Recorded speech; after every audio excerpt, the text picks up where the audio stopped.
Mga biday, sa magandang oras po sa lahat. Welcome po sa aking channel. Eto, magandang pag-usapan po, mga kabida, at magbigay po tayo ng reaction dito ho sa naging post po ni Attorney Raul Lambino, kung saan po shinare po niya, mga kabida. Ito hong post po ng SMNI, okay, patungkol ho ito sa sinabi po ni Mr. Sergio Luis Ortiz, ang chairman po, mga kabida, ng Philippine Chamber of Commerce and Industry at ECO President, Sabi po niya, halos zero na raw, mga kabida, ang investment po dito sa Pilipinas. Foreign or local investment po, mga kabida. Okay? Bakit kaya? Eto po, may caption, ito hong si Attorney Raul Lambino, dito ho sa kanyang shinare, na post po ng SMNI, mga kabida, na statement po ni Mr. Sergio Luis Ortiz. Ito yung sinabi po niya. PCCI Chairman and ECO President Sergio Luis Ortiz said, investments in Philippines is practically zero. Foreign and local investors, whether direct or portfolio, are not pouring capital to the Philippine market. They go to other ASEAN countries. Ito yung tanong po ni Mr. Lambino, Why? Bakit? Anyari?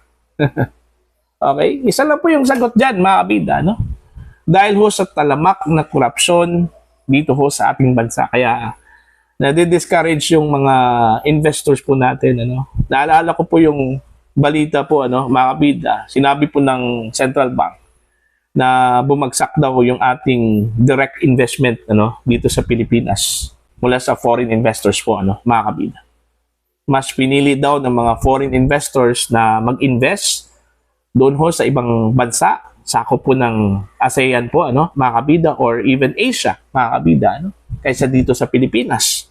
Dahil ho sa wala hong katiyakan, uncertainty, yung ginamit po nila na term, mga kabida, dahil ho sa talamak na korupsyon, meron pong ginawang investigasyon po, mga kabida, pero hindi po malinaw kung ano ba talagang direksyon ho dito, mga kabida. Yun yung rason kung bakit po bumagsak ang investment po dito sa Pilipinas. Kasi nawalan po ng kumpiyansa ang mga foreign investors po dito sa Pilipinas, mga kabida. Hanggang ngayon, wala pa pong nakulong, mga kabida. In fact, meron ng kinasuhan, pero under preliminary investigation pa po, wala kong naisampang kaso sa korte as of now. Okay, after several months na nag-imbestiga ho, mga kabida, ang ICI, ito hong Independent Commission for Infrastructures. Meron pong ibang mga institusyon po na nag-imbestiga ho dito pero tumigil po. Okay? Una, yung House of Representatives. Then pangalawa, ito hong Senate Blue Ribbon Committee, mga kabida. Nag-iisa na lang po na independent po, mga kabida, ang nag-iimbestiga ho dito na hindi pa po hanggang ngayon tapos. Ito hong ICI. Okay? Pangalawa pala, ito hong Office of the Ombudsman, mga kabida. Patungkol ho sa issue po ng corruption sa flood control projects, mga kabida. Meron kasing impresyon, na may mga personalidad na idinawit pero parang pilit pong pinagtatakpan po, mga kabida. Okay? Marami hong hindi naniniwala, mga kabida, na ito hong mga kinasuhan po, katulad na lang po ni Zaldico, mga kabida, at ilang pang mga opisyal po ng DPWH, okay? Mga senador, mga kabida. Hindi po sila yung mga may pakana dito. Hindi po sila yung mastermind. Ang hinahanap po ng taong bayan, mga kabida, at ng mga investors, yung mastermind, kung sino yung mastermind. Kaso po, wala Okay? Ang lumitaw na mastermind ngayon dito, mga kabida, batay po dun ho sa initial findings. Ito hong si Zaldico, na hanggang ngayon, hindi ho mahuli-huli po, mga kabida, kasi hindi po alam ng gobyerno kung saan po ngayon yung location po ni Zaldico, mga kabida. Okay? So, hindi po nakapagtataka po kung bakit nawalan po tayo ng investors. Bakit bumagsak yung investment dito sa Pilipinas, mga kabida, mula sa mga foreign investors. Because of that, nawalan ng kumpiyansa, mga kabida.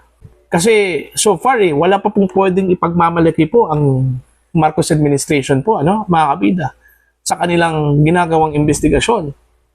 Okay? Although meron pong initial na inirekomenda na sasampahan po ng kaso, at in fact, sinampahan na po ng kaso, ano, diyan po sa Sandigan Bayan, mga kabida. Pero wala pa pong resulta kung makukulong ba.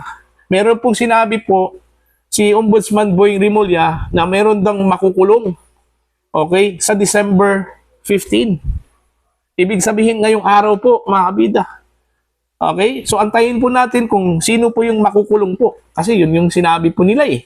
Una, ang nagpalabas niyan, mga kabida, ito hong si DPWH Secretary Vince Dizon, ano, na meron dang makukulong sa December 15.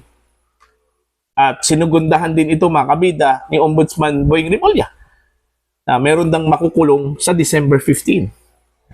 Okay? So, meaning, alam po nila kung kailan po ilalabas po yung warrant of arrest. Anong araw po, ano, mga kabida. So, titingnan po natin, okay, ngayong araw po, December 15, araw po ng Lunes, okay, antayin po natin kung meron bang ilalabas na warrant of arrest laban ho dito sa mga isinangkot at sinampahan po ng kaso, mga kabida, no? Yan po sa Sandigan Bayan. Alright? So far, first batch pa lang itong mga kasong isinampa sa Sandigan Bayan, mga kabida, no? Okay? Hindi ko po alam kung meron bang second batch dito kasi hindi pa po tapos ang investigasyon po ng ICI ho dito, ano? Okay? Patuloy pa rin nag-iimbestiga itong ICI po, mga kabida, sa kabila po ng pagbitiw po, mga kabida, ng isa po sa kanilang miyembro na si dating DPWH Secretary Babe Singson, ano, mga kabida. Okay? So, dun sa tanong, bakit po bumagsak po ang foreign investment po sa Pilipinas? Bakit almost zero ang investment po sa Pilipinas? It's because nawala na po ng kumpiyansa, mga kabida, at tiwala ang mga foreign investors. Hanggat wala hong ipapakita po, mga kabida, ang kasalukuyang administrasyon na matinding resulta po, ano, sa kanilang ginagawang investigasyon. Like for example, may makulong na, mga kabida. Okay, hindi ho masisiguro ho natin, ano, at masisiguro po ng mga investors babalik yung kanilang trust and confidence sa Pilipinas, mga kabida. No? Yun yung masakit na katotohanan, ano, na merong ganito, umabot po tayo, mga kabida, sa ganitong sitwasyon po ngayon. Okay? Bumagsak yung ating halaga ng peso. Okay? Mga kabida, kumpara sa dolyar, ano? In fact, the other day, umabot po ng 59.22 yung palitan po ng piso, ano, mga kabida, sa dolyar. Okay? So, yun po, no? Nakakalungkot, pero kahit na ganito yung sitwasyon po natin sa Pilipinas, umaasa pa rin tayo bilang mga Pilipino, mga kabida, ano, na aahon ho tayo one of these days, ano, mga kabida. Pagdating ho ng panahon, kung kailan man po yung panahon na yan, abangan po natin yan, ano? Babalik po tayo sa dati, mga kabida. Okay? Yun yung inaasahan po natin na mangyayari po. Okay? Depende na po yan, ano? Sa magiging push po ng gobyerno, mga kabida. Kung talagang sila po ay seryoso sa kanilang kampanya laban ho sa corruption sa bansa, okay? Dapat wala kong kinikilingan po dito. Wala po silang sasantuhin, mga kabida, no? Kalyado man o mga kaibigan, kamag-anak, ano, asa lumabag po sa batas, dapat ipakita po ng gobyernong ito na seryoso po sila, mga kabida, no, sa kanilang kampanya laban po dito sa corruption. Okay? So, para po sa inyo, ano po ang inyong pananaw dito ho sa issue po ng pagbagsak po ng foreign investment po, mga kabida? Almost zero na po yung foreign investment po natin sa Pilipinas. Ano? Nakakabahala lang po dito, mga kabida. No? Baka naman po maging katulad po tayo, ano, sa mga nangyari ho sa Argentina, doon po sa Venezuela, mga kabida, na halos value po ng kanilang pera po ay wala na pong halaga, no, mga kabida. Yun yung nakakatakot na mangyayari po, ano, kung hindi talaga masugpo po ng gobyerno ito hong issue po ng corruption. Okay, mga kabida. Kung wala hong empathy ang gobyerno natin sa ating mga kababayan, mga kabida. No? So para po sa inyong opinion at pananaw, please comment down. Sa mga hindi pa po subscriber sa aking channel, please subscribe. Just click the subscribe button, click the notification bell, click all para updated po kayo mga kabida sa aking mga pods. Maraming salamat po sa inyo lahat.